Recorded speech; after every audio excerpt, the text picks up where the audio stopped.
Yo, guys, I hope you're well. So, guys, today we've got a clip from Spiked, and they have the eminent historian David Starkey, and he's talking about Sir KEIR Starmer and the one-party state. And I just had a quick thought about David Starkey, people, because when I did British and European history for A-level, I'm sure I did it under AJP Taylor. And that just shows you how old I am, people. Old as the hills, remember that. So it's going to be really interesting to see David Starkey. I've heard a lot about him. I haven't really seen him before. So it'll be interesting to see his take on Sir KEIR Starmer, people. Guys, let's get it. Casey, he is a believer in the supremacy of lawyers, rules which are enforced by people like him and prevent anybody else from having a say in anything. It's profoundly undemocratic. It is an endeavour to create a one-party state. What's needed is for the little people to take new control of politics. I like that. So he said what is needed is for the little people to take control of politics, because otherwise we'll be headed to a one-party state. So this is Starkey on Starmer. Let's begin with Starmer. Starmer, as the Baldwin biography makes clear, has fundamental and indeed fundamentalist beliefs. He is a believer in the supremacy of law. Believer of the supremacy of law. That doesn't actually mean the supremacy of law. It means the supremacy of lawyers, of people like him. I like that. The supremacy of lawyers, people like Starmer. And he's been on my radar since 2011, to be honest with you, with the riots of 2011. And he was the head of the DPP. So I've always had Starmer on my radar, people.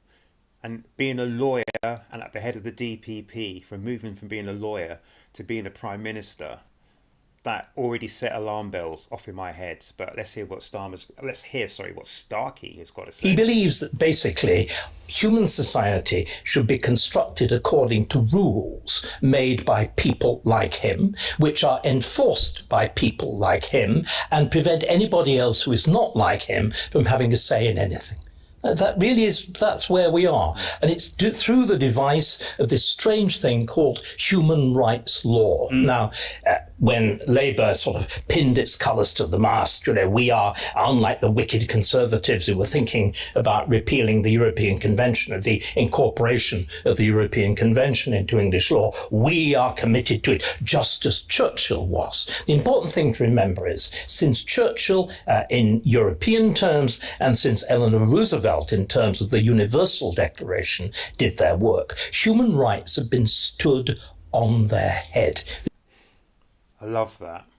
Human rights has been stood on his head. Guys, we are living in a topsy-turvy world. When someone says top, they actually mean bottom. And when they say bottom, they mean top. Excuse me. Excuse me.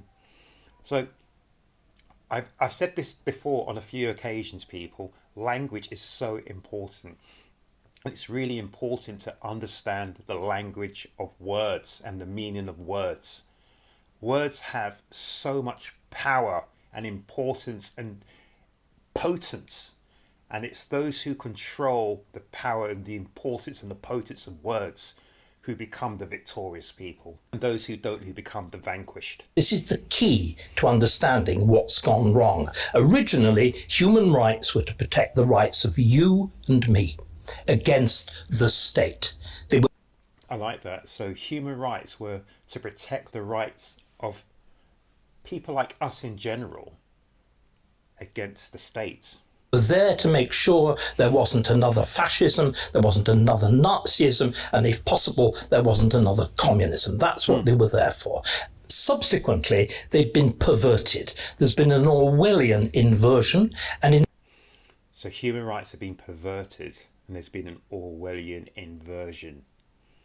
And I keep saying to people, words are important to understand the words, the power of words, and the meaning of the words. Instead of the human rights of everybody, you and me, to have freedom of speech, political participation, or whatever, human rights have become the rights of minorities against the majority. So human rights have become the rights of the minority against the majority. So the common sense majority, the silent majority, it looks like we have no rights.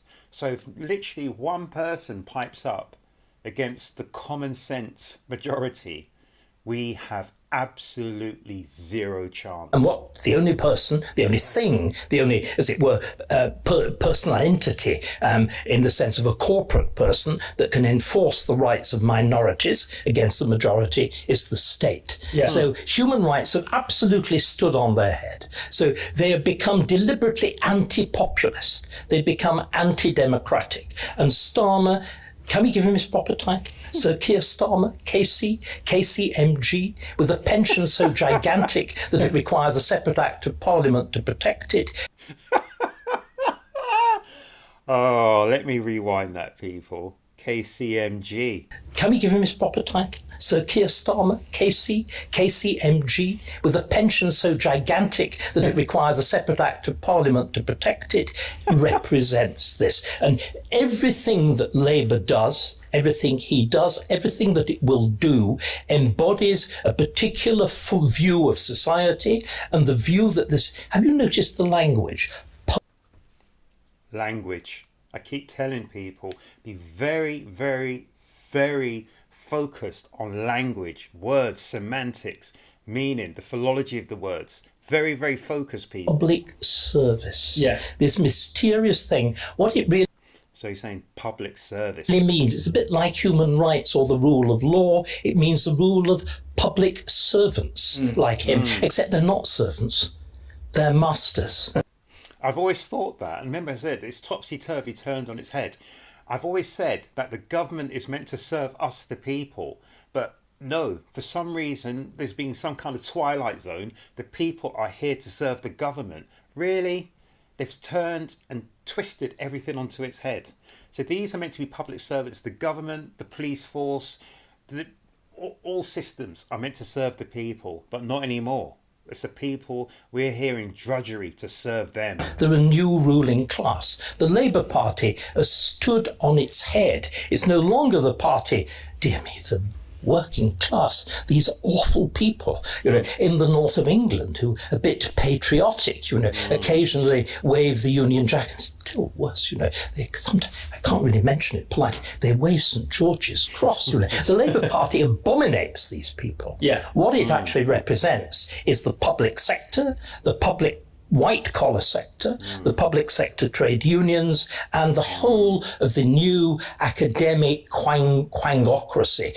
And I like the way he said that, because I had a conversation with a few people about the unions, and the unions are not the unions that you would have seen in the 70s and the 80s, because the new blood that came into the unions are all people, as David Starkey said, of upper middle class stand-ins who've gone into the higher positions of those unions. So the unions don't even represent the people. Labour doesn't represent the people. They're the same as well. They're not the working class that you think. So the foreman, the shop steward on the shop floor who goes in to become a member of the union, not anymore. The leaders of the union, those who represent them and represent these people, come from the higher echelons. They don't really care because they've never experienced the roles of people at the lower level. That's how things have changed. They've been infiltrated by guys. It's shocking. Trade unions and the whole of the new academic quangocracy. So it's become, very remarkably, it's become the party of the new ruling class. So Labour's become the party of the new ruling class. The very idea of universal human rights suggests there's a body above the state. I mean, human rights laws don't owe their power to the fact they're enacted by Parliament. They have some mysterious, ethereal, it's quasi-religious. And indeed, I think it's a perversion of Christianity. It's a perversion of the Magnificat.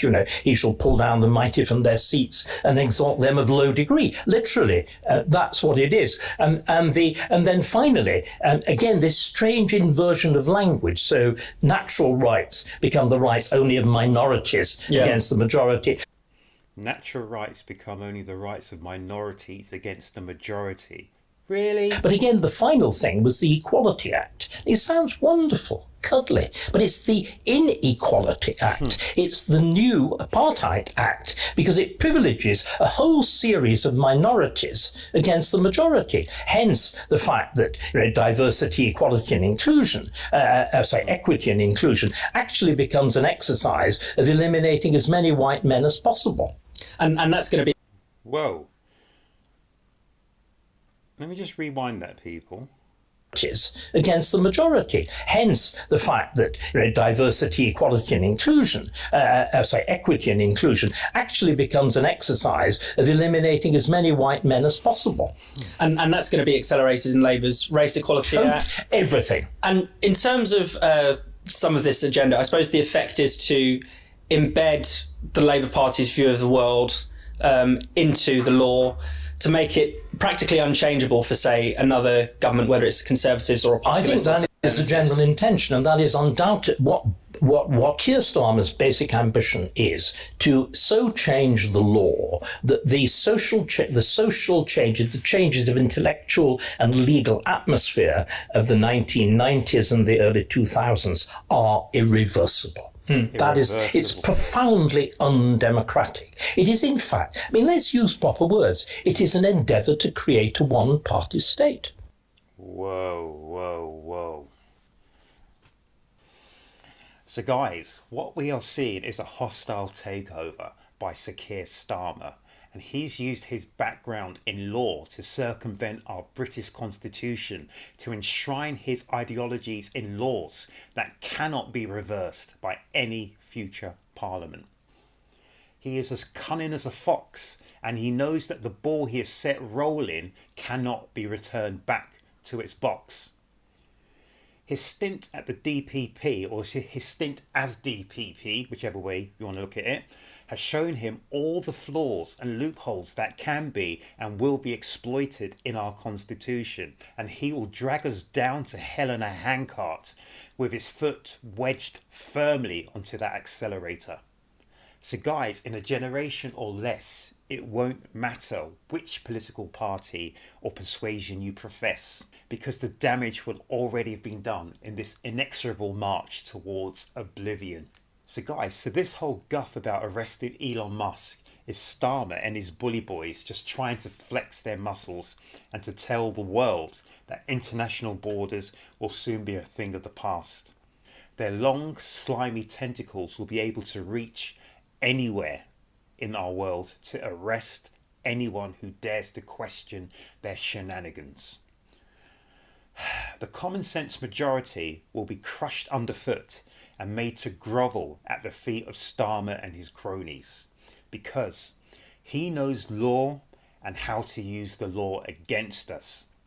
So guys, beware the lawyer, the law, and anyone who can manipulate it against you. Guys, let me know down here in the comment section what you think about KEIR Starmer and his ultimate goal to have a one-party state. He literally wants to cement his ideologies into our constitution, actually above our constitution. So it will be enshrined in laws, in international law, and there'll be nothing that you, myself, or anyone can do about it. Guys, we have to stand together and we have to insist that we look at what KEIR Starmer is doing with a magnifying glass, and he is brought to book in front of Parliament and in front of any other body who can really dig deep into what KEIR, whatever his name is, KEIR Starmer is doing. Guys, we need to make our voices heard, and we need to keep signing those petitions and force him to book. Because if we don't, we may be the silent majority, we may be the common sense majority, but guys, in actuality, we will be the minority. So guys, make certain you look after yourselves, you look after each other, and please come back to the next Urb'n Bars reaction, guys. I'm out.